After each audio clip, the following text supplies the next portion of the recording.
When Columbus crossed the Atlantic in 1492, he nearly lost his nerve. 33 days out of sight of land. No GPS. No radio. His crew threatened mutiny. Grown men, hardened sailors, standing at the edge of the known world and begging to turn back. They were terrified. But 32,000 years earlier, without a compass, without a map, without a ship, someone looked at 100 miles of open ocean and paddled straight in. No coastline on the other side. No guarantee anything was there. Nothing but water to the horizon and whatever was inside them that said, "Go." They made it. And we have no idea why they went. In the Sulawesi archipelago of what is now Indonesia, there is a small island called Salababu. It sits in the middle of open water. It was not connected to any mainland during the last ice age, when sea levels were lower and land bridges existed across much of Asia. To reach Salababu, you had to cross open ocean, approximately 100 kilometers of it, with no visible destination on the other side.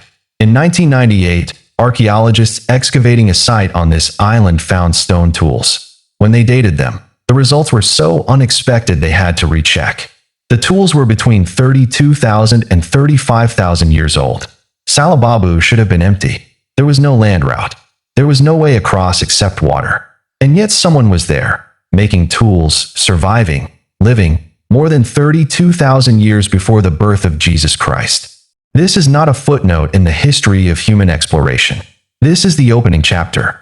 The longest confirmed deliberate sea voyage in all of human prehistory, made by people who had never seen a ship, never drawn a map, and almost certainly never heard of any place on the other side. They had rafts, or something like them, possibly dugout logs lashed together. They had whatever knowledge they had accumulated watching the water, the direction of swells, the behavior of birds, the color of the sea when land is near. And they crossed. What drove them is a question archaeology cannot answer. There is no writing. There is no record. There is only the stone, sitting in a museum in Indonesia, proof that someone was here, and that getting here required one of the most extraordinary acts of will in human history. Now move forward 30,000 years. Same region of the world, different people, but the same impulse, pointing toward the horizon and going. The Polynesians. The ancestors of the Polynesians, the Lapita people, set out from Taiwan and began settling remote Oceania between 1100 and 900 BCE, although evidence of Lapita settlements goes back as far as 2000 BCE. Over the following centuries, their descendants spread across an ocean that covers 1/3 of the surface of the entire Earth. They reached Hawaii.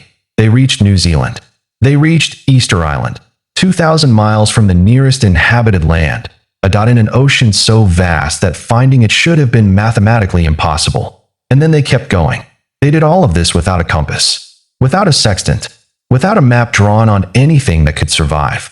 What they had instead was something more remarkable. Traditional Polynesian navigation, called wayfinding, meant finding your way across thousands of kilometers of open ocean using the stars, sun, and moon, patterns in ocean currents and swells, clouds, wind, and wildlife. Navigators maintained a constant mental log of their progress, always tracking distance covered and present position. They felt the waves with their bodies. Master Polynesian navigators could close their eyes and discern 5 different swells rocking the boat simultaneously, and detect simply from a change in that movement if their heading had drifted off course. They read birds the way a doctor reads symptoms, species by species, each one carrying different information about what lay beyond the horizon. A certain bird means land is close. A different species means you have drifted too far south. A third means turn here. The Hawaiian star compass, the foundational framework of Master Polynesian wayfinding, divided the entire visual horizon into 32 houses, each house a bearing where a specific celestial body rises or sets. The compass was not a physical object. It existed entirely in the navigator's mind. And then there were the songs. Songs, mythological stories, and star charts were used to help people remember crucial navigational information. The route to a specific island was encoded in a chant. The stars overhead at a certain point in the journey were embedded in a verse. The turn you had to make at a specific swell pattern was carried in a rhythm that children learned before they could swim. The song was the map. And when you understood that, you understood what was lost. When European colonizers arrived in the Pacific, They looked at these people in their canoes and saw primitive islanders who had simply drifted to where they lived by accident. They did not ask how they got there. They assumed they couldn't have gotten there deliberately.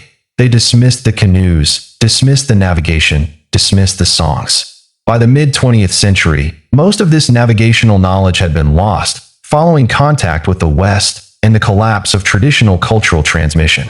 When a tradition is oral, when the map exists in a song and nowhere else, it only survives as long as the person singing it survives, and as long as someone is listening.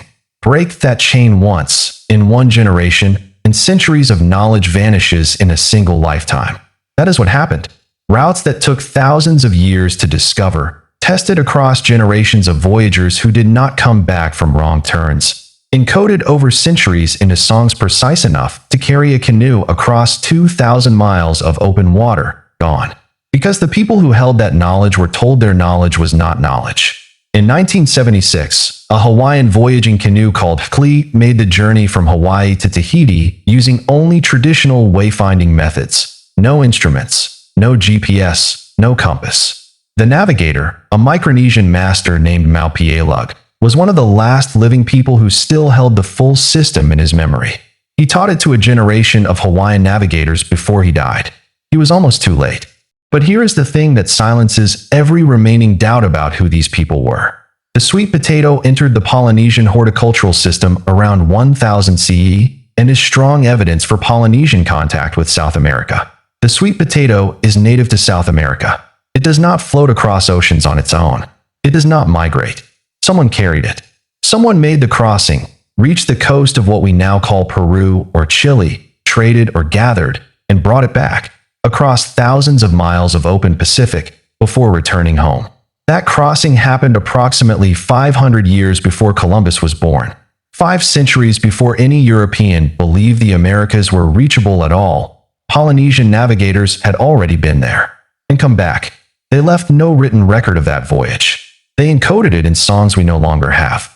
Columbus nearly turned back after 33 days. The person who crossed to Salababu 32,000 years ago had no reason to believe anything was on the other side. The Polynesian navigator who first reached Easter Island had no map that included it.